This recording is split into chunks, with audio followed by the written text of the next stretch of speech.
2.5 লাখ 3 লাখ মতো কাজ করছে।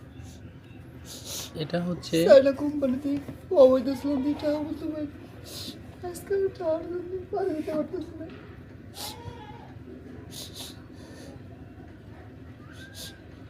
এইটা নিয়ে আমাদের এমপি, থানার ওসি সবার কাছে বলতে গেছি ভাই, আল্লাহর দুনিয়াতে কেউ একজন সাহায্য করবে, এরকম লোক পাইনি।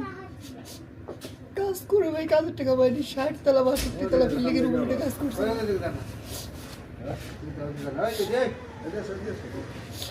60-62 তলা বিল্ডিংয়ের উপরে কাজ করছে ভাই। রডের কাছে এই পরিমাণ মোটা রড কাজে টানছি ভাই।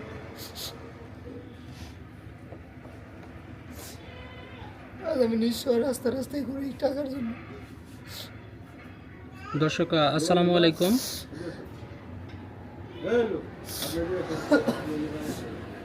একটি ভুল সিদ্ধান্ত কিভাবে একটি পরিবারের জীবন বদলে দিতে পারে, আজ আমরা এমন একজন বাবার গল্প শুনব যিনি বিদেশ গিয়ে প্রতারণার শিকার হয়ে সব হারিয়ে দেশে ফিরেছেন। তিনি ভালো ভবিষ্যতের আশায় ঋণ নিয়ে বিদেশে যান। পরিবারের স্বপ্ন ছিল ঘর হবে, সংসার চলবে, সন্তান ভালোভাবে বড় হবে, কিন্তু বাস্তবতা ছিল সম্পূর্ণই ভিন্ন। তার দাবি অনুযায়ী বিদেশে পৌঁছে তিনি দালালের প্রতারণার শিকার হন। পরে নানা ধরনের নির্যাতন ও কষ্টের মুখোমুখি হন মাফিয়াদের হাতে। তার শরীরে বিভিন্ন আঘাতের চিহ্ন এখনও রয়েছে। তো শেষ পর্যন্ত বাধ্য হয়ে সে দেশে ফিরে আসেন। দেশে ফিরে ঋণের চাপ বেড়ে যায় সংসার চালাতে। এখন তিনি রিক্সা চালান ঢাকা শহরে। আরেকটা কথা আপনাদের জ্ঞাতার্থে জানিয়ে রাখি, সে কিন্তু ইন্টারমিডিয়েট পাস একটা ছেলে। তার 10 মাসের একটি ছেলে রয়েছে। প্রতিদিনের আয় দিয়ে সংসার চালানোই কঠিন হয়ে পড়ে। কখনো কখনো শিশুর দুধ কেনাও কষ্টকর হয়ে যায়। তো সেই ক্ষেত্রে হচ্ছে মানবিক দৃষ্টিকোণ থেকে আমি আপনাদেরকে রিকোয়েস্ট করছি যে তার জীবনের কথাগুলো, তার কষ্টের কথাগুলো এবং বাকি যারা বিদেশ যাবেন তাদের সচেতনতামূলক এই কন্টেন্টটি হচ্ছে আমরা উপহার দিতে যাচ্ছি। তো আমরা এখন তার সাথে কথা বলবো। দেখি ভাইয়ের মধ্যে আমরা কি জানতে পারি।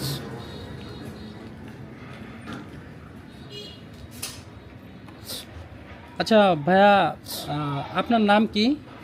ভাই আমার নাম মামুন। আপনার নাম হচ্ছে মামুন ভাই না? আপনার দেশের বাড়ি কোথায়? আমার দেশের বাড়ি পাবনাতে। পাবনাতে।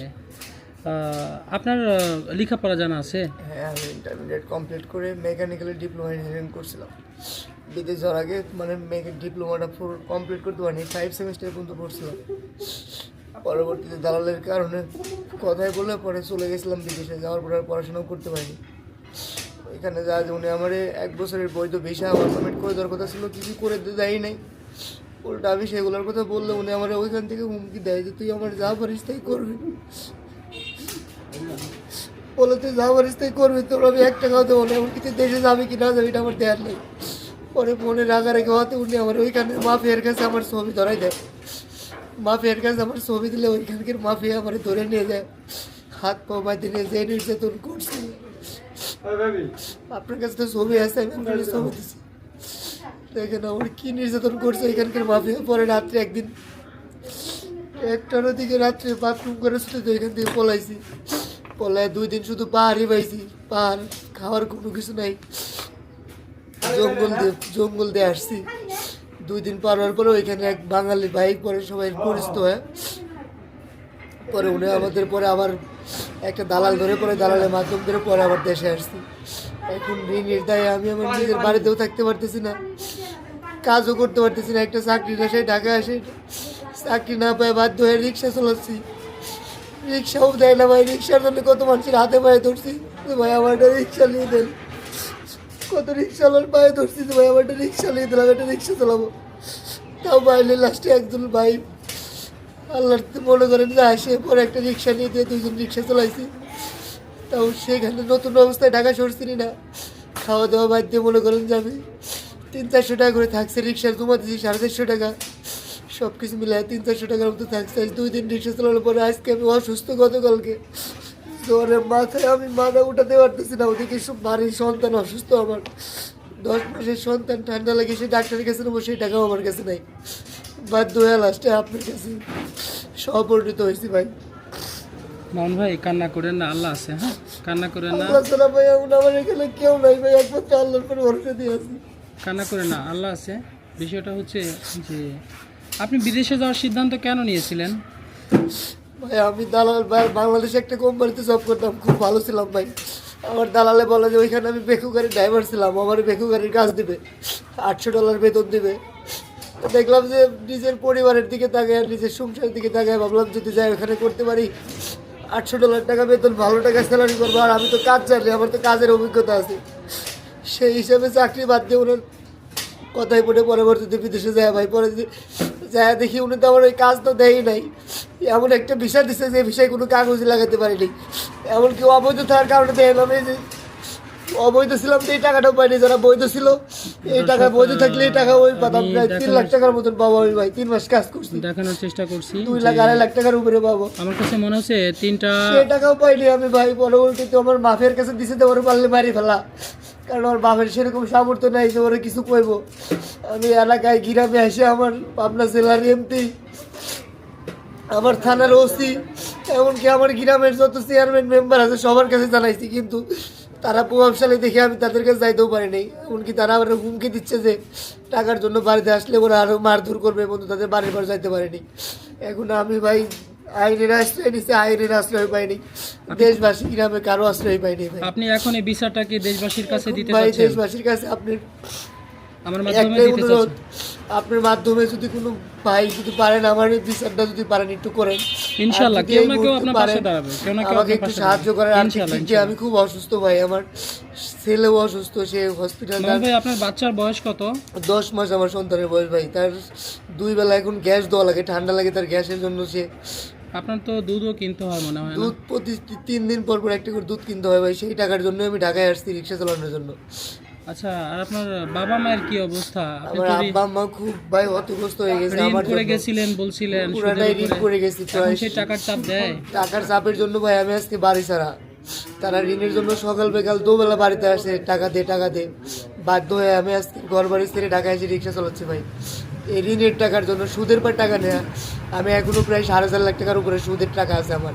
সুদের টাকা, কিস্তির টাকা, এগুলো দিয়ে 4.5 লাখ টাকার উপরে আমি ঋণ আছে ভাই। আপনি সব মিলাই কত টাকা ঋণ আছেন? প্রায় 5 লাখ টাকার মতন 5 লাখ টাকার মতো ঋণ পরিশোধ হয়ে গেলে মোটামুটি আপনার জীবনটা স্বাভাবিক জীবনে চলে ভাই, আসে। আমি মোটামুটি একটু স্বাভাবিক জীবনে চলে আসতে পারি।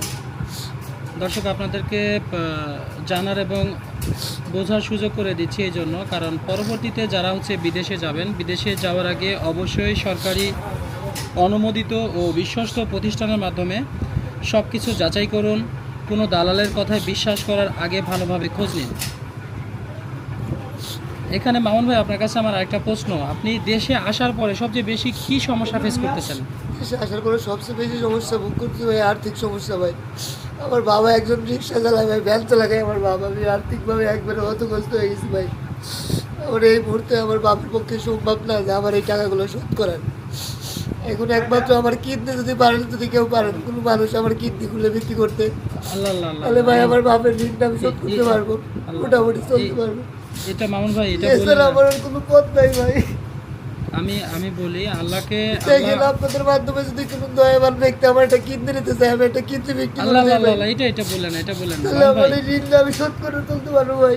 এই পেরেশানি আল্লাহ আপনাকে মুক্ত করবে। আমার এই ঋণের দায় ভাই, আমার বাপ অলরেডি 2বার স্টক করছে ভাই, তার বয়স প্রায় 60-70-এর উপরে। আর একবার স্টক করলে সে আল্লাহ থাকে কিনা আল্লাহ।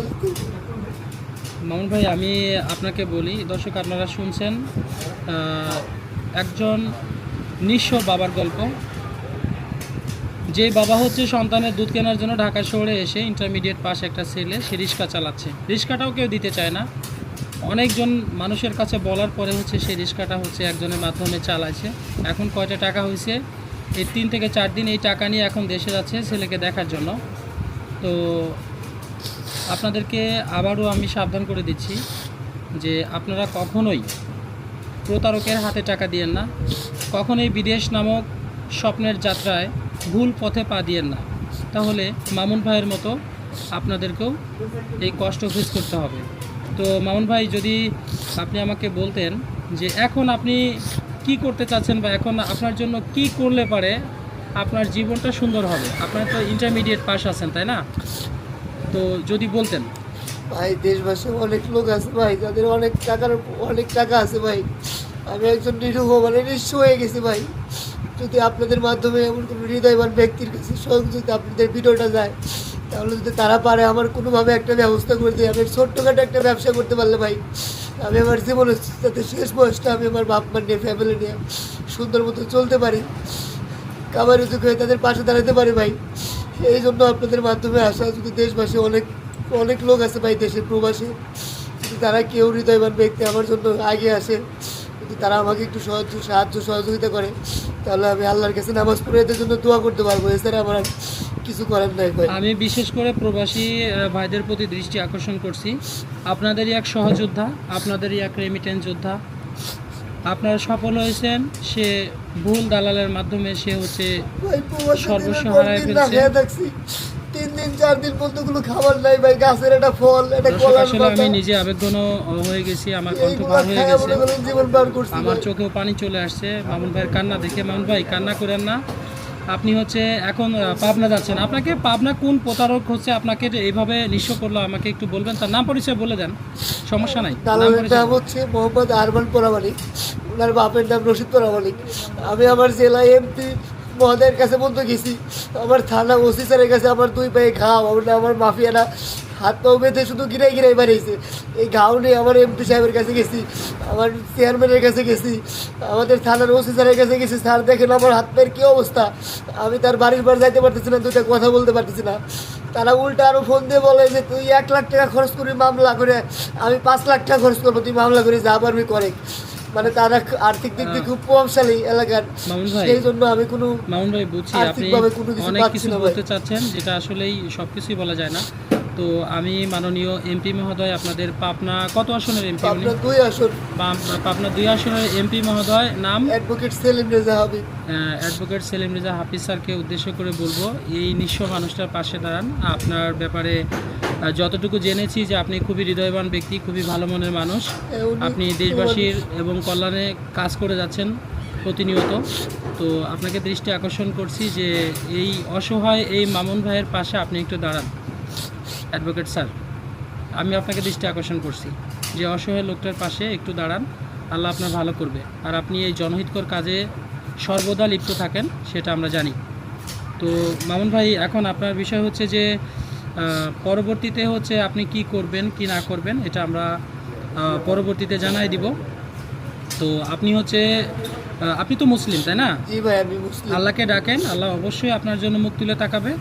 আর আপনার সন্তানের জন্য দোয়া রইল, দেশবাসীর কাছ থেকেও দোয়া চাই যেন সুস্থ হয়ে যায়। আর আপনার এই কষ্টের দিনগুলো যেন অতি দ্রুত যেন আল্লাহ পাক কী করে সমাধান করে দেয়। ভাই, এই তো- মুহূর্তে আমার সন্তানটা খুব অসুস্থ ভাই। জি জি ভাই, জি ভাই। আর সন্তানের আপনি জন্য এখন- আমি নিশ্চিত। আপনি এখন পাবনা যাবেন না? তা আপনার কাছে ভাই। ভাড়া আছে? না ভাই, আমার কাছে ভাড়াও নেই। ওই যে ওই দিন আপনি দেখেন আমার খাওয়ার জন্য, আমার জীবনে প্রথম ভাই আমি মানুষের কাছে 2,500 টাকা 1,000 টাকা মানুষের দিছি। ওই দিন আপনার সাথে দেখা হওয়ার পরে আপনি আমার 30 টাকা দিয়েছেন, এই 30 টাকা আমি স্মৃতি হিসেবে রেখে দিছি ভাই। আচ্ছা, এই আপনি 30 টাকা আমার কিছু কাছে মনে করেন, রয়ে আমি গেছে ভাই। উইদাউট ইনফরমেশন আপনাকে দিলাম, আপনি ভাড়ার টাকাটা রাখেন। এটা দেখানো দরকার না, আপনি এটা রাখেন। আপনি ওইটা দেখাতে, আমার জীবনের রেকর্ড ভাই, আপনি এটা রাখেন। যে আমি মানুষের কাছ থেকে টাকা নিয়েছি, এই 30 টাকা আপনি আমার দিয়েছিলেন, আমি লাগিয়ে থাকছি। আসলে আমি আপনার খাই পরিস্থিতি নিজের কাছে শিকার রাখিয়ে দর্শক, দিচ্ছি যে ভাই আপনারা আমার 30 টাকা হেল্প এখনও দেখছেন মামুন ভাইয়ের আর্তনাদ শেষ হয় নাই। তো সবাই তার জন্য দোয়া করবেন। আর যদি কোনো হৃদয়বান ব্যক্তি থাকেন, বিদেশে প্রবাসী অনেক ভাই আমার ভিডিও দেখেন, তারা যদি মনে করেন যে আপনাদেরই সহযোদ্ধা, এই মামুন নামে এই মানুষটাকে, অসহায় মানুষটার পাশে দাঁড়াবেন। আমি তার নাম্বার দিয়ে দিচ্ছি তার সাথে যোগাযোগ করার জন্য। মামুন ভাই, যদি আপনার নাম্বারটা একটু স্লোলি বলেন, আপনার বিকাশ নাম্বারটা বলবেন। আমার বিকাশ নাম্বার হচ্ছে বলেন একটু 01349 01349 88 88 78 78 69। 69। নাম্বারটা একটু আমি দিয়ে দিব ভিডিওতে, তো আপনি আবারও বলেন। 01349 01349 88 88 78 78 69। 69। তো দর্শক, দেশ ও প্রবাস থেকে যারা এই ভিডিওটা দেখছেন, আমি তাদেরকে উদ্দেশ্য করে বলবো, এই অসহায় বাবা, অসহায় সন্তান, এই অসহায় মানুষটার পাশে যদি আপনারা দাঁড়াতে চান, তাকে এই নাম্বারে যোগাযোগ করতে পারবেন। সরাসরি তার নাম্বারটা দিয়ে দেওয়া হলো।